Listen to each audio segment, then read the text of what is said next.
So I'm standing on the red carpet with Walter Mays, also known as Walter the Giant Storyteller.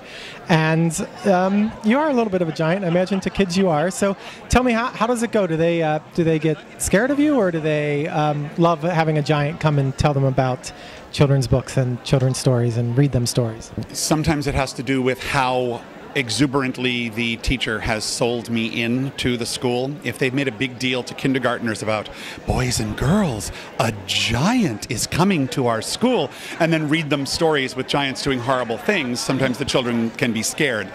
I always start my assemblies in schools seated so that when the kids come into the room, I don't look so big, and then I tell them a story or two and then rise to my full height, and then by then I own them, so it's not a problem. Okay. But there are probably one or two gasps from the audience, but... Well, usually what you hear is, whoa. They probably think it's pretty cool at that point. Cool. You wrote a book a few years ago with Valerie Lewis, Walter and Valerie's lively and opinionated guide to the best children's books. I think I'm not sure if I got the title exactly. It's a title that can be easily mangled, but you have to remember that it's Valerie and Walter's best book for children. We don't say Walter and Valerie. No, I'm sorry. Excuse me. Sorry, Val. Tell me a little bit about the process of writing that book. How did you decide to write it? Whose idea was it? And how was it writing things with Valerie? Valerie will tell you it was her idea. I will tell you it was my idea, and our agent will tell you it was his idea. And there seems to be no actual definitive story. We were hitting a point in 1994 when we were looking around and noticing that there was a need for new experts. And Valerie and I were in a position as, long-time aficionados of children's literature and big mouths, we were in a position to really write a book. And so our agent said, here's the idea, I want to do this. We put together this giant proposal. We sold it to a bunch of publishers, or we auctioned it to a bunch of publishers, and one of them bit big. And the first edition was published in spring of 1998. Valerie and I worked on that book for 3 years. It went through 2 complete drafts, and then 7 years later we did a second edition that went through pretty much another full draft before we sent it off to the editor. And we worked together so well that unless you're really paying attention to where the little W in the book is, or where the little Valerie is, which says this is Walter's part and this is Valerie's part, you can't actually tell who wrote what. We worked really hard to create what we call a we voice, and this is our unified voice.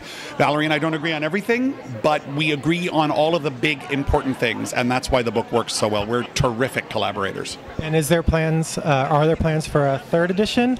We would like to do a third edition, but I honestly feel that the market for in-print book-bound reference has dried up so that it wouldn't sell. So our next version will go to the web, is what we'll do. We'll do a web version of it. Okay, great. And easier to update as well. Yes, much easier. You have to have a webmaster and you send the content to them, but yes, that's what we're working on. Okay, great. And we've been trying to get everyone to give us a good story about Valerie. Do you have any good stories about Valerie or Monica that you could share with us tonight? Well, you see, I've known Monica and Valerie for a very, very long time. I used to be a publisher's sales rep, and I used to call on them in their old store on Lincoln Avenue in San Jose, and I made my first call to them in 1981. The store was not even 2 years old yet, and they had a third partner whose name was Jan Gottlieb, who they had divided up all the buying by publisher, and so Jan was the buyer for the publisher that I sold. I sold Dell Publishing at the time. And so I would see Valerie and I would see Monica, but I spent most of my time, my first 7 years with Hicklebees, dealing primarily with Jan. So Valerie and Monica were people that were fun to hang out with. I didn't have to get in arguments with them about books, but what wound up happening was that I would say to Jan, this book is really important, you need to have this book. And the next thing I knew, Valerie would come piping up from some other part of the store saying, why do you think we need that book? And then we'd have this big argument and fight, and then I didn't always win, but one of the reasons why Valerie and I work together so well is we respect each other's intelligence, and we can't wait to tell each other, oh, listen to this book, oh, have you heard this? And I would frequently come into Hicklebees, sit down with Jan, back in the old days when it was up in the loft of the old Lincoln Avenue store, and I would frequently come into the store and tell them about books that weren't even the ones that I was selling. I would say, have you read this yet, or have you seen this yet? It was a great, wonderful environment, and as they grew, as the store grew, as Jan moved on to other things and ceased being a partner in Hicklebees, then I would start dealing with Valerie and or Monica, selling books to them, and I feel very much a part of that story. Hicklebees has been part of what my publishing career has been pretty much defined by my relationship with Hicklebees, and every step along the way I'm with them. And now as a school librarian, Hicklebees is where I order all my books from and where I do my book fairs from, and so it's really kind of fun. Okay, do you have any recommendations for books that have come out recently that you'd like to tell people at home?